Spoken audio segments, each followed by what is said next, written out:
Hey everyone, in this video I'm going to teach you how to play One More Step.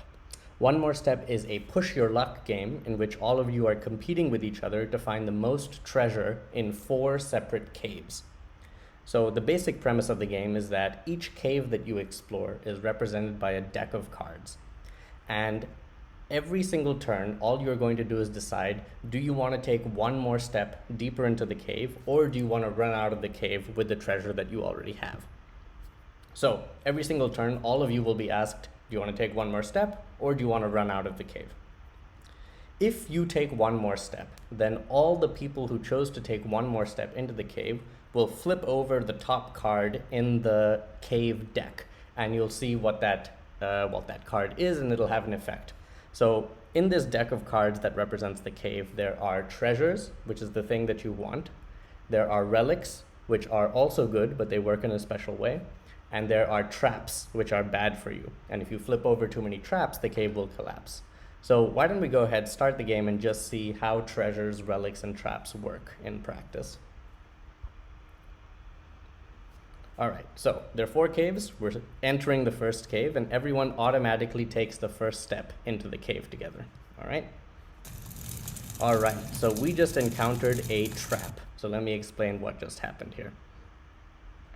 So in the deck of cards that represents the cave, there are 5 different types of traps. There's fire, there's snakes, there's bats, there's a giant boulder, and there's a volley of arrows, okay? There are 5 different traps. There's 3 of each in the deck for a total of 15 traps in this deck. If you flip over a trap card, nothing happens, but if you flip over 2 traps of the same kind, then the cave will collapse.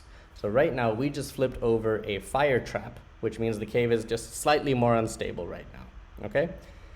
If you're still in the cave, there's going to be a red outline around your box, okay? So if you choose to run away, if you choose to run out of the cave, then you will keep the treasure from your round, and you'll lose that red outline in your box, all right? So why don't we go ahead, resume the game, and take one more step into the cave, all right? Cool. So we can see that 4 players chose to run out of the cave. The rest of us stayed in the cave. And we flipped over another trap card. This time it was a volley of arrows. Okay? So not doing so hot so far. We haven't found any treasure yet, but we're going to take one more step and hopefully some treasure will come up soon. All right, so there's just a few of us left in the cave at this point. All right, 3 more people have run out of the cave. All right, we have flipped over yet another trap. This time it's snakes. Again, we haven't flipped over 2 traps of the same kind, so the cave is still intact, but we would really like to find some treasure here. All right, finally we have flipped over a treasure card. So let me just pause and explain how treasure works. A treasure card has a certain number of points. Those points get split equally between all the people who are currently in the cave. So the points range, there's a wide range of numbers on them, but in this particular case, we found 3 points of treasure, and there were 3 of us in the cave, so we each get 1.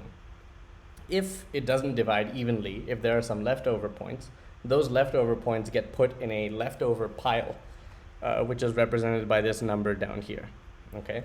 So say there were 17 points of treasure that we found. It would get split equally between the 3 of us, so we would each get 5, and then the 2 leftover points would get put in this leftover pile. The leftover pile is important because if anyone ever runs out of the cave, the leftover pile is split between the people who ran out of the cave at that point in time, okay? So let's go a little further and maybe we'll see that in practice. Okay, so brave as we are, we're gonna take one more step into this cave. All right, 1 more person ran away. Cool. So we have flipped over a relic. So let me explain how relics work. Relics are worth 5 points. However, when you flip over a relic card, the only way for someone to take those 5 points is if they are the only player to run away on a particular turn. Okay, so right now, no one has the relic.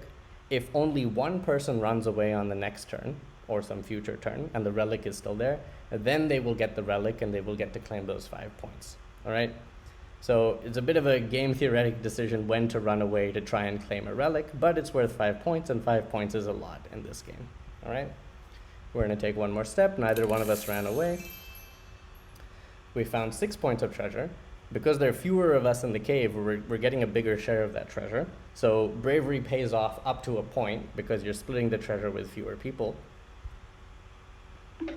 All right, so the other player ran away, and the relic is still there, so they got the 5 relics, okay? And that happened pretty quickly, but what happened was we flipped over another trap card. It was another arrow card. That makes 2 arrow cards, and remember, if you flip 2 traps of the same kind, then the cave collapses. So, because the cave collapsed while I was still inside, I lose all my treasure from that cave, right? So I had 4 points, I was doing all right, but because the cave collapsed on me, I'm now gonna go back down to 0. Okay, I'm back down to 0 here. Great. So that is the premise of the game. On your turn, you're just going to decide whether to take one more step or not. The people who run away split the leftover points. The people who stay in the cave flip over another card from the deck. That other card can be a treasure, which gets split equally between the people in the cave. It could be a relic, which can only be claimed by one person who runs away. Or it could be a trap. And traps are bad because the more traps you flip, the higher the likelihood that you flip over 2 traps of the same kind, in which case the cave will collapse and all the people in the cave at that point in time will lose all the treasure they've collected from that cave. All right, so there are 4 caves in total. Whoever has the most points at the end of the game wins. And I like it a lot because it really, especially if you're behind, you're really forced to take more risk and stay in the cave longer and longer and longer in the hopes of uncovering more treasure. And so it creates this really fun dynamic where the people who get ahead early on can sit back and take it easy and maybe run out and take less risk, whereas the people who are behind really have to take more and more risk as the game goes on, which makes for some really funny moments when the game collapses, when the cave collapses. All right, so hope you enjoy it and have fun. Take care.